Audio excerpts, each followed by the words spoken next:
നന്ദനയും അഭിയും full time വഴക്കാണ്. എന്തെങ്കിലും ഒരു ചെറിയ കാര്യം കിട്ടിക്കഴിഞ്ഞാൽ രണ്ടുപേരും അങ്ങോട്ടും ഇങ്ങോട്ടും അടി കൂടണത് കാണാം. എന്നാൽ കാര്യമുള്ള കാര്യത്തിനാണോ അല്ലേനും എന്തിനോ തിളയ്ക്കുന്ന സാമ്പാറായിട്ട് എനിക്ക് രണ്ടുപേരും തല്ലുകൂടുന്ന സമയത്ത് ലൈവിൽ തോന്നുന്നത്.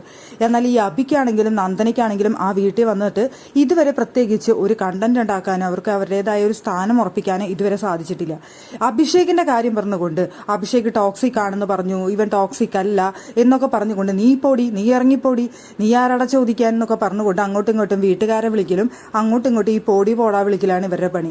ഇന്നിപ്പോൾ അവർ രണ്ടുപേരും അതും പറഞ്ഞുകൊണ്ട് അഭിഷേകിന്റെ കാര്യം പറഞ്ഞുകൊണ്ടാണ് രണ്ടുപേരും അങ്ങോട്ടും ഇങ്ങോട്ടും വഴക്കിടുന്നത്. ആ സമയത്ത് അവിടെ എല്ലാവരും വന്ന് നിന്നുകൊണ്ട് അവിടെ സംസാരിക്കുന്നുണ്ട്. ആ സമയത്ത് നന്ദന പറഞ്ഞു, കുഴപ്പമില്ലേ ചേട്ടന്മാരെല്ലാവരും വിളിച്ചല്ലേ, ഞാൻ വഴക്കൊക്കെ ഒതുക്കിയിട്ട് ഞാനിങ്ങോട്ട് തിരിച്ചു വരാണെന്ന് പറഞ്ഞപ്പോൾ ഇറങ്ങി പോകുന്ന സമയത്ത് അഭി വീണ്ടും പറയുന്നുണ്ട്, പോടി നീ ഇറങ്ങിപ്പോടിന്ന്. അപ്പോൾ എല്ലാവർക്കും നല്ല ദേഷ്യം വന്നു. എല്ലാവരും വരുന്നു പറഞ്ഞു, എന്തിനാണ് ഈ അഭി കാണിക്കുന്നതെന്ന്. അവസാനം സിബിൻ ചെന്നിട്ട് പറയുന്നുണ്ട്, ഒരു ആവശ്യമില്ല അവൻ ഈ വീട്ടിൽ, അവൻ എന്തിനാണ് ഈ വീട്ടിൽ നിൽക്കുന്നതെന്ന് അറിയില്ല, അടുത്ത ആഴ്ച അവനെ തൂക്കിയെടുത്ത് വെളിയിൽ കളയണം, അല്ലാണ്ട് അവനെ കൊണ്ട് ഈ വീട്ടിൽ നിന്നിട്ട് പ്രത്യേകിച്ച് ഒരു കണ്ടന്റ് ഉണ്ടാക്കാനായിട്ട് സാധിക്കില്ല. അതുകൊണ്ട് തന്നെ ഇനി അവൻ അവിടെ തുടരേണ്ട, അടുത്ത ആഴ്ച എങ്ങനെയും നോമിനേഷൻ ലിസ്റ്റിൽ ഇടണം, അവന്റെ പേര് ഇട്ടുകൊണ്ട് അവനെ പുറത്താക്കണം എന്നാണ് സിബിൻ പറഞ്ഞിരിക്കുന്നത്. അല്ല, സത്യത്തിൽ പറഞ്ഞതിൽ തെറ്റൊന്നുമില്ല, പ്രത്യേകിച്ച് അവിടെ നിന്നതുകൊണ്ട് ഇപ്പോൾ ഒരു ഗുണമുണ്ടെന്ന് തോന്നുന്നില്ല, അതുകൊണ്ടാണ് അവരങ്ങനെ പറഞ്ഞത്. അവർക്ക് അവിടെ നിൽക്കുമ്പോൾ സ്ട്രോങ് കണ്ടസ്റ്റൻസ് വേണം, അല്ലെന്നുണ്ടെങ്കിൽ പിന്നെ ഒന്നിനും കൊള്ളാത്ത ആൾക്കാർ അവിടെ പിടിച്ചു നിർത്തിയിട്ട് കാര്യമില്ലല്ലോ.